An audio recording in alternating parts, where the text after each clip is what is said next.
Ayong adlaw mga kamisyon. Ang mission nato karon going ta sa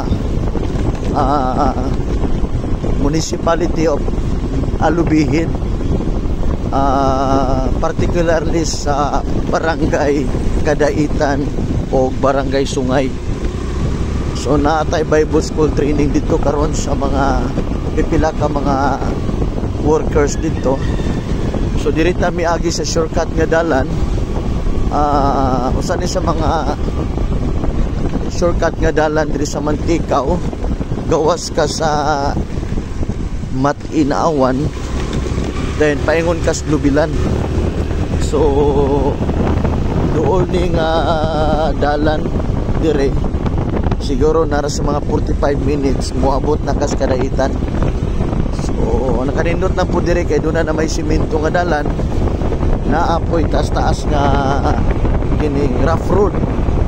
At least makasave kayo ta sa oras sa atong biyahe, kay labi na ang panahon kay sige kulan. So salamat sa Ginoo sa iyang protection karong adlaw sa atong biyahe. Dalay ko ng Dios. Medyo mingaw ni nga dalan atong agian kay siyempre remote man gud ni. Sagara ra kayong moagi diri nga mga sakinan, sagara ra moagi diri motor. Praise the Lord.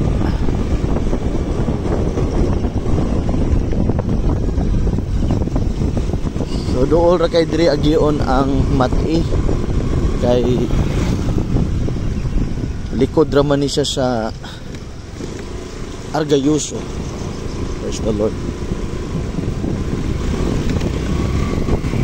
Bar nagian ako, member man dito simbahan.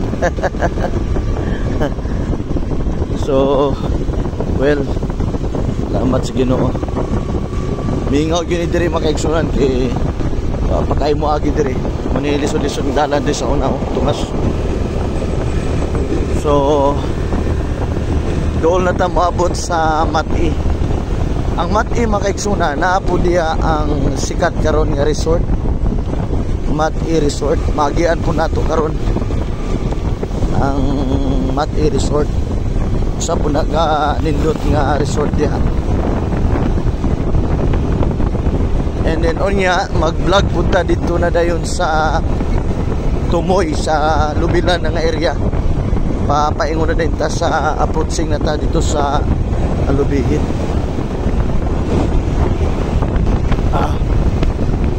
Praise the Lord.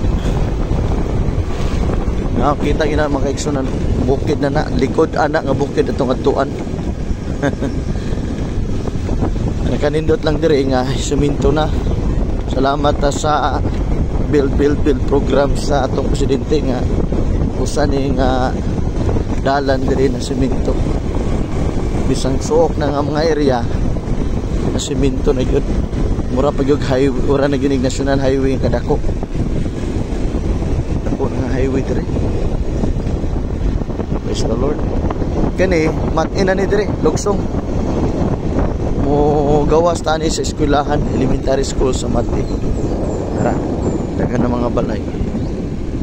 Muna ning barangay Mati, so naawa na ni siya nga sakop. Then dyan sa unahan, doon na napoy siko nga dalan dyan, cruising. Paingon na din sa Lubilan. Okay. Muna ni Mati dere. Tara. So munang straight on, paingon na naawan dayon. So dirita sa right side.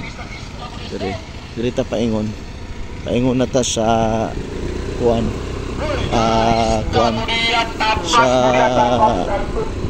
sa ni Lubilan. So kana nga bukid likod ana tong atuan kaigsunan. Likod ana nga bukid. So diri lang sa takutob sa atong vlog. God bless po. Sa unahan na lang na diya ang Mati Resort mga kaigsunan. So bye bye. Muna din ni diya igsuon ang kuan Mati Resort yan.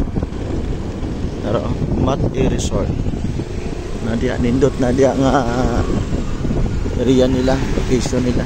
So gikan dito sa cruising nara sa mga 500 meters naman siguro. Subao. Okay, napay swimming pool line diya.